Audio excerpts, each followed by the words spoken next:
우리는 어떠한 사람을 보고 믿음이 작은 자라고 이야기를 합니까? 오늘 저희가 말씀을 통해서 나눌 이야기는 어떻게 보면 물 위에 걸어가신 예수님의 이야기, 그리고 그 물 위를 걷다가 빠진 베드로의 이야기가 나옵니다. 우리는 이 말씀을 매우 잘 알고 있지요. 그리고 예수님께서 실제로 물을 건너셨는지 안 거셨는지 의문도 가지기도 하고, 그리고 베드로가 정말 말씀에 순종하여 그 물 위를 걷다가 바람을 보고 두려워하는 그 물에 빠지는 이야기를 우리는 어렸을 때부터 지금까지 계속 묵상하고 있습니다. 이 말씀을 우리가 간단히 바라보면 믿음이 좋으면 예수님께서 말씀하시지 물 위를 걸을 수 있다라는 이야기로 이해하고 이 본문의 메시지를 해석하고 있을 수 있지만, 더 중요한 메시지를 놓칠 수 있습니다. 오늘 말씀의 핵심은 베드로가 얼마나 믿음이 큰가에 있지 않습니다. 그리고 물 위를 걸을 수 있냐 없냐에 있지 않습니다. 더 중요한 것은 우리들의 믿음이 어떠한 풍랑 가운데서도, 어떠한 환경 가운데서도 우리가 예수님을 바라볼 수 있고, 그리고 누구를 향해서 우리가 부르짖고 있는가를 보여줍니다. 오늘의 본문은 딱 오병이어 사건 이후의 이야기입니다. 저번 주 기억하시죠? 오병이어 이야기.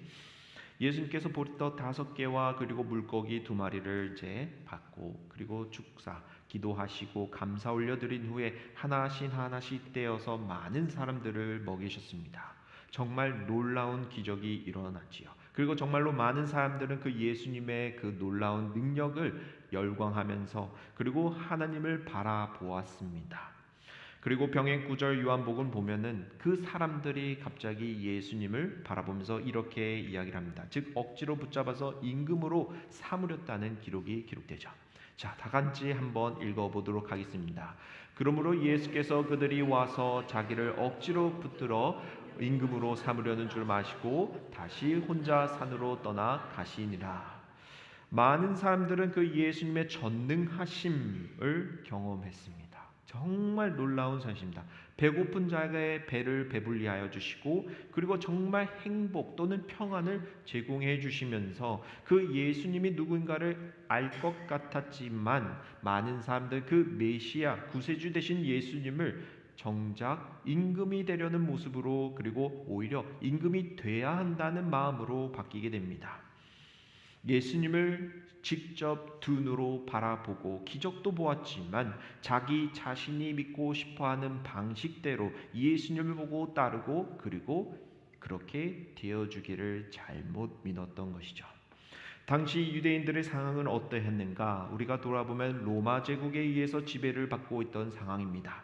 마치 일본 제국이 대한민국을, 조선을 이제 억압하고, 그리고 그 위에 다른 나라를 세우려고 하는 것처럼 정말 정치적으로 억눌린 상황이었고, 자유가 없었으며, 그리고 자신의 이야기를 쉽게 할 수 없는 상황이었습니다.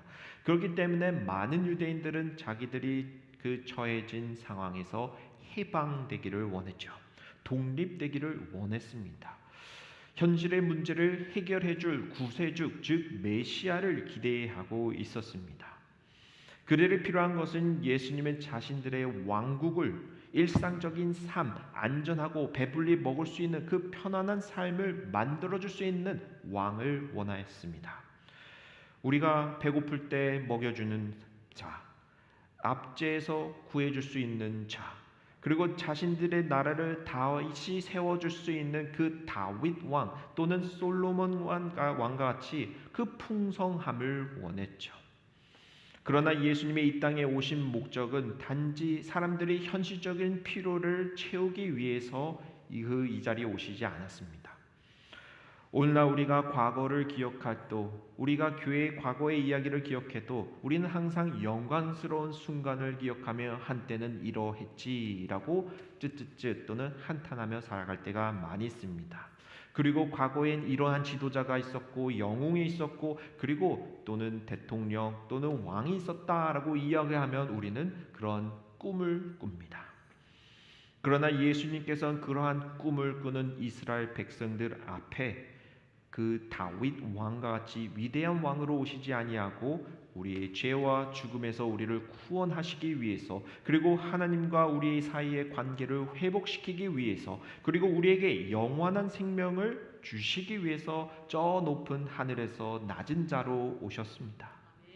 그런데 이것은 당시 사람들에게만 해당되는 이야기가 아니죠. 오늘도 우리도 얼마든지 그 예수님을 만들어낼 수 있습니다. 내 건강을 지켜주신 예수님을 만들어내고, 내 사업이 잘되게 해주시는 그 예수님을 만들어내고, 그리고 내 자녀가 성공해 주시기를 원하는, 내가 원하는 예수님을 만들어갑니다. 즉, 내 문제를 해결해 줄 수 있는 그 절대자 또는 그 예수님을 기대할 수 있습니다. 물론 우리가 간절한 마음을 가지고 하나님 앞에 간구로 우리들의 건강을 구하는 것 잘못된 일이 아닙니다. 우리들의 사업이 잘 되기를 위한 것, 축복을 원하는 것, 필요의 물질을 구하는 것 잘못된 것은 아니죠. 그러나 성경에서도 물론 하나님 앞에 도움을 구하고 보호를 구하고 필요를 구하는 기도, 간구 우리는 배웁니다. 하지만 여기서 문제는 우리는 필요를 제공해 주신 하나님보다 하나님께서 주시는 그것을 더 사랑했을 때의 문제가 발생하기 시작합니다. 우리는 하나님을 바라보는 것이 아니라 하나님께서 제공해 주시는 그것만을 바라볼 때가 문제가 되죠. 하나님을 사랑하기 때문에 하나님을 찾는 것이 아니고, 하나님, 내가 원하는 것을 얻기 위한 그 수단으로 하나님을 찾기 시작할 때 우리들의 신앙의 방향과 중심은 흔들리기 시작합니다. 다시 한번 말씀드립니다. 기독교의 신앙의 목적은 단순한 복이 있지 않습니다. 참된 신앙은 그 목적은 오직 하나님입니다. 다 같이 한번 읽어보도록 하겠습니다. 우리들의 신앙의 목적은 하나님께 무엇을 얻는 데 있지 않습니다. 참된 신앙은 하나님 자신을 사랑하고 하나님을 우리의 가장 큰 복으로 살아가는 것이죠. 우리는 주객이 전도되는 경우가 많이 있습니다. 하나님을 사랑해야 하는데 하나님께서 주시는 그 축복만 사랑했을 때 우리의 신앙이 변질된 모습, 우리의 신앙이 잘못되어 가는 모습을 보지 못하고 그것만을 원할 때가 있죠. 복은 하나님의 관계 안에서 주어지는 어떻게 보면 그 축복이고 은혜입니다. 하나님을 근데 믿는 목적 그 자체는 아니죠. 우리가 축복만을 위해서 하나님을 믿는 건가요? 아니죠. 그래서 오병이어의 사람들이 그 축복을 받고 나서 기대가 잘못 벗어나게 됩니다. 그것을 보시고 예수님께서는 그 지역을 벗어나 산으로 올라가시고 그리고 혼자만의 시간 기도를 하십니다. 그리고 제자들에게 먼저 배를 타고 건너가도록 하십니다. 그리고 23절에 이렇게 기록하죠. 무리를 보내신 후에 기도하러 따로 산에 올라가시니라. 저물며 거기 혼자 계시더니, 즉 예수님께서는 그 자리를 바로 떠나고 해산시킵니다.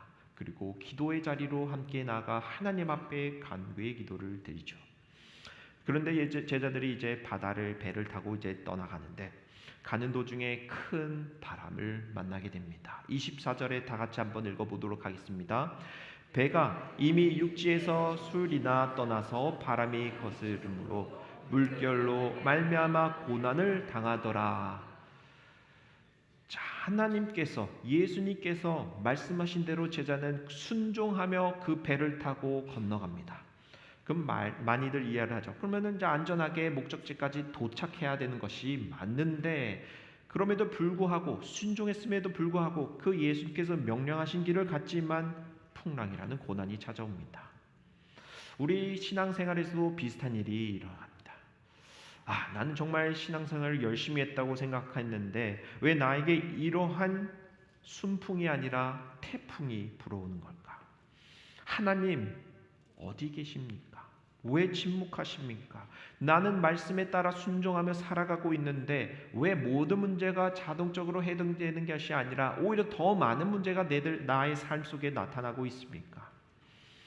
정확히 예수님께서 말씀하신 대로 갔는데 왜 그 길은 좁고 험하고 어둡습니까?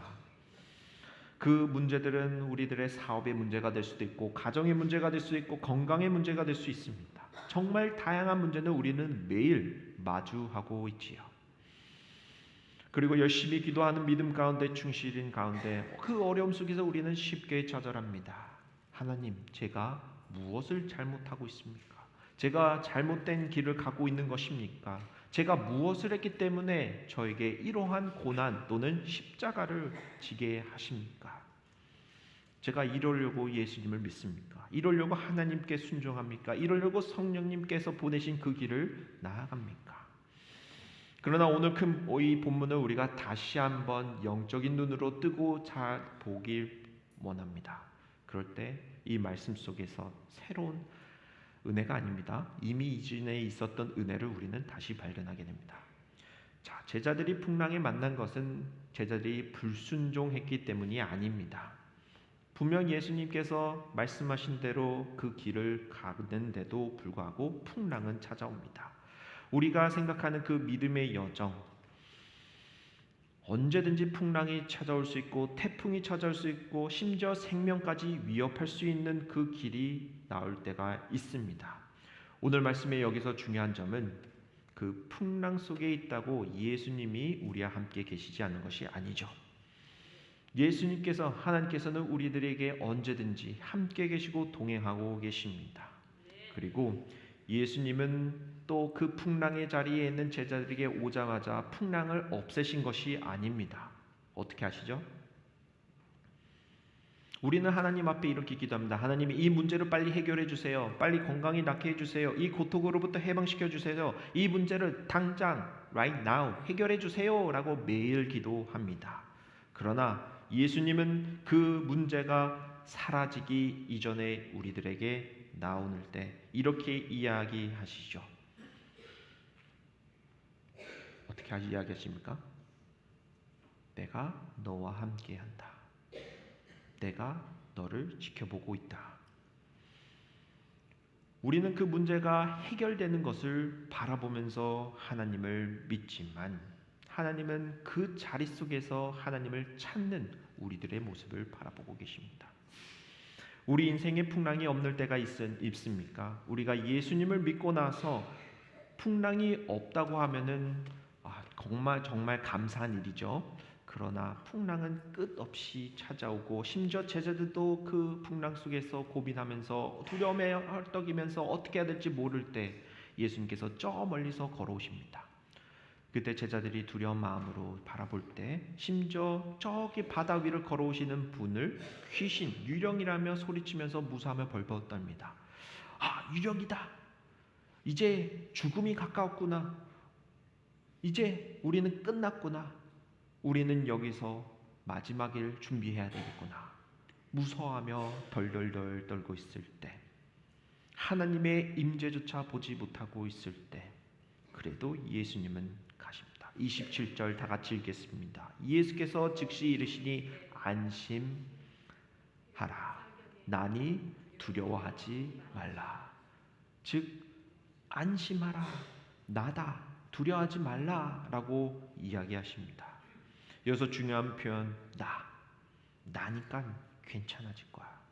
나니까 두려워하지 마. 나니까 침착해.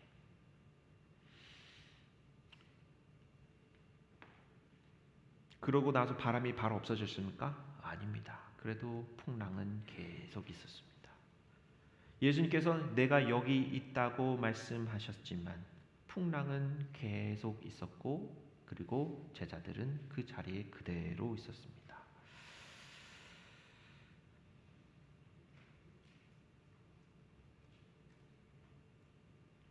예수님께서도 여러분에게 찾아오십니까?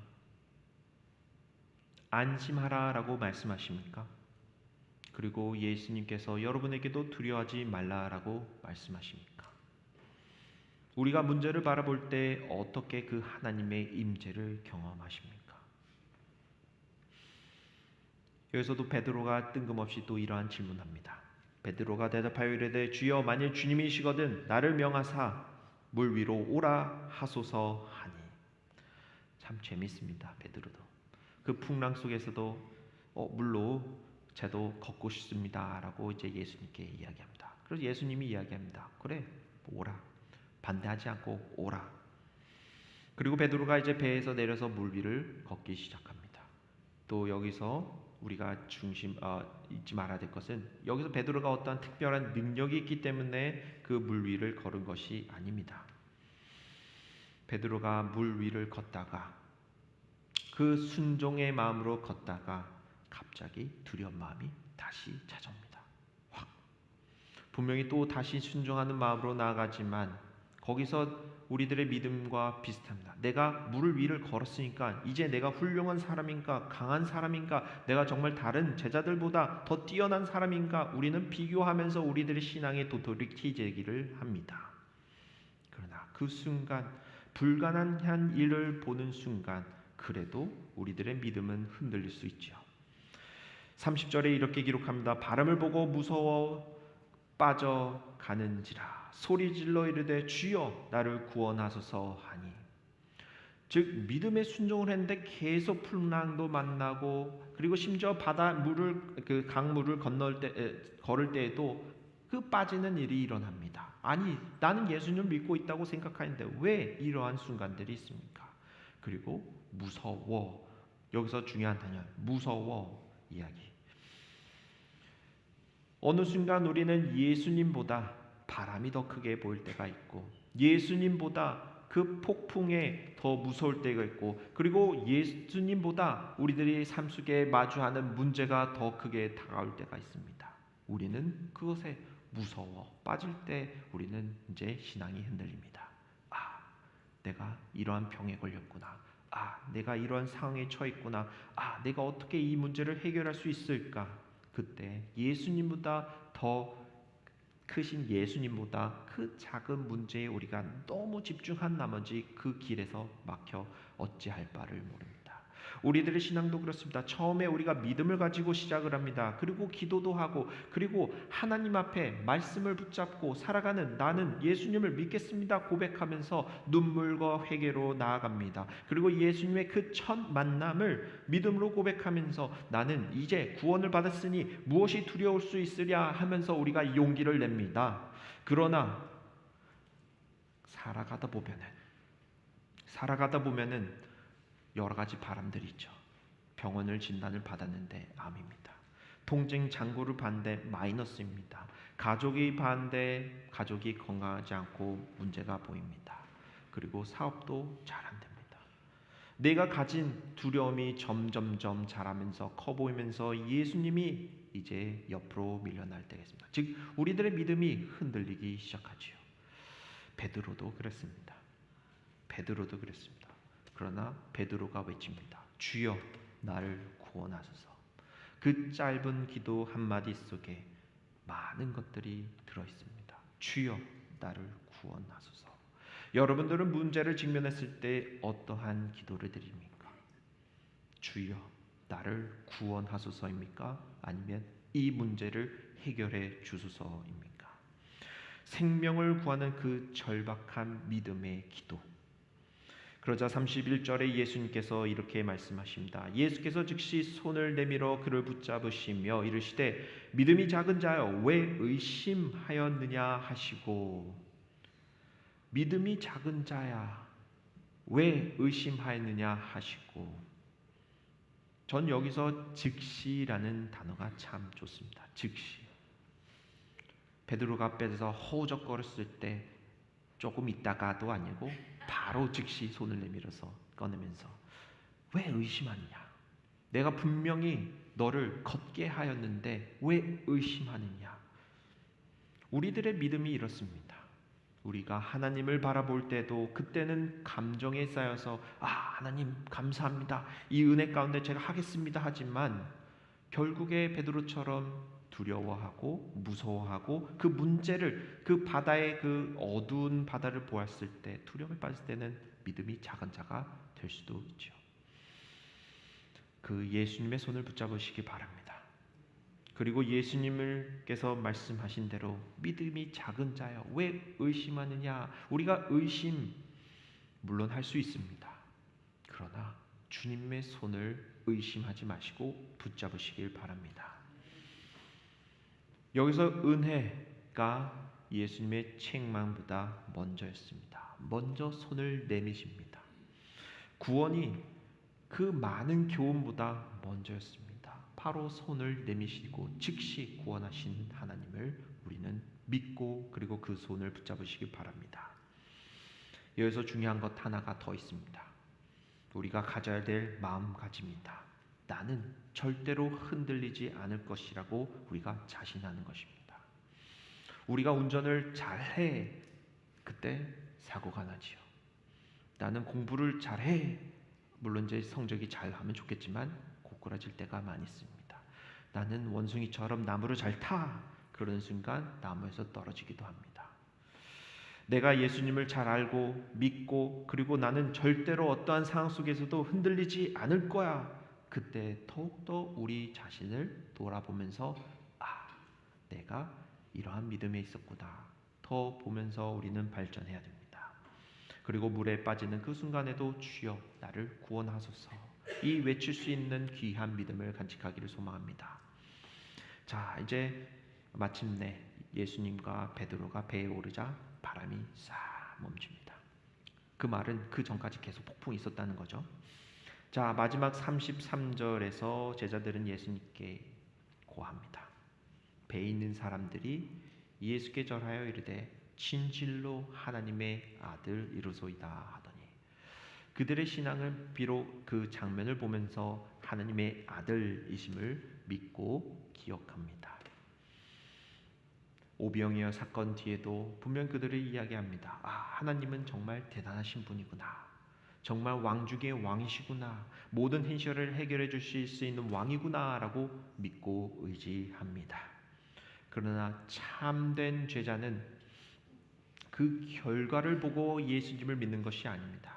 우리가 하나님을 바라볼 때 하나님 그 자체를 사랑할 수 있고 그리고 하나님을 의지할 수 있고 그리고 진실로 하나님은 나의 아들 예수 그리스도이십니다. 구세주이십니다. 고백할 수 있어야 합니다. 다시 정리하면 예수님께서 부르시는 방향, 그 길을 따라갈 때 어떠한 풍랑이 올지 모릅니다. 우리들 신앙생활은 기독교 신앙은 단순히 우리가 편하기 위해서 그리고 안전하기 위해서 그리고 풍성해지기 위해서 예수님을 믿는 것이 아니죠. 오히려 예수님께서 우리를 이렇게 부르십니다. 누구든지 나를 따라오려거든 자기를 부인하고 자기 십자가를 지고 나를 따를 것이니라. 우리의 삶의 신앙이 편하십니까? 그러면 하나님 앞에 감사하시길 바랍니다. 감사하시길 바랍니다. 감사하시길 바랍니다. 때로는 우리가 그 배에서 내려야 할 때도 있고 때로는 두려움 속에 그 어두운 물을 걸어야 할 때도 있고 또는 우리가 정말로 그 풍랑 속에서 날아갈 수도 있습니다. 그래도 감사로 주님 앞에 나아가기를 소망합니다. 우리가 그 어려운 상황 속에서 나의 믿음이 흘린다고 해서 그것이 끝난 것은 아니죠. 넘어진다고 해서 우리가 하나님으로부터 버림받은 것도 아닙니다. 우리가 자격이 있기 때문에 주님께서 우리들에게 손을 내미시는 것이 아니라 자격이 없음에도 우리가 비록 죄인이더라도 우리가 비록 하나님 앞에 올바른 자가 아니었더라도 주님은 사랑으로 손을 내미십니다. 그것이 참 진정한 사랑이고 주님께서 우리에게 보여주신 사랑입니다. 다시 한번 이야기합니다. 우리 가정 속에서 풍랑이 있고 삶 속에서 풍랑이 있고 관계, 건강 그리고 믿음 자체가 흔들릴 수 있지만 그곳에서 하나님의 음성을 들으시길 소망합니다. 안심하라. 나니 예수님이니 두려워하지 말라. 그 안심하라 라는 그 말씀을 우리 마음 간직하게 기억하시길 바랍니다. 그리고 그 자리에서 우리 또한 주님 나를 구원하소서 이러한 신앙 간직하시길 바랍니다. 진실로 주님은 우리 하나님의 아들이십니다. 그리고 그 믿음을 오늘도 내일도 주님과 함께 걸어가는 저와 여러분 되시기를 주님의 이름 축복합니다. 기도하겠습니다. 하나님 아버지 감사합니다. 오늘도 주님 베드로의 이야기를 들으면서 그 풍랑 속에서도 두려움 속에서도 믿음을 잃지 않기를 원합니다. 저희들 삶 속에서 큰 어려움이 다가올 때도 있고 정말로 어떻게 해결할지 몰라서 좌절하고 눈물 흘리고 싶고 그리고 울고 싶고 그리고 누구에나 외치고 싶은 그때가 있습니다. 주님, 저희들이 주님을 향해 부르짖게 하여 주시옵소서. 주님, 저희를 구하여 주시옵소서. 이 자리가 문제가 해결될지 모르지만 저는 주님을 바라봅니다 라고 고하기를 소망합니다. 그리고 주님, 저희들이 이 자리에 나아갈 때 세상의 문제 또는 두려움에 넘쳐나는 그 정보의 소식에 좌절하지 않게 하여 주시옵소서. 주님은 그 모든 것보다 더 크시고 크실 줄 믿습니다. 그리고 주님께서는 그 모든 것을 해결해 주실 줄 믿습니다. 주님, 이제는 내가 원하는 것이 아니라 주님이 원하시는 것들이 저를 통하여서 저희들의 마음속에 임하게 하여 주시옵소서. 하나님을 사랑하는 참된 믿음을 저희들이 갖게 하여 주시옵소서. 하나님의 복보다 하나님 자신을 더 사랑하시고 그리고 나의 뜻보다 하나님의 뜻을 구할 수 있도록 주님 축복하여 주시옵소서. 주님, 더 원합니다. 저희들 마음속에 있는 하나님 더 원합니다. 구원해 주시옵소서. 그 모든 은혜 감사드리며 예수 그리스도의 이름으로 기도합니다. 아멘. 다 함께 찬양하도록 하겠습니다. 더 원합니다.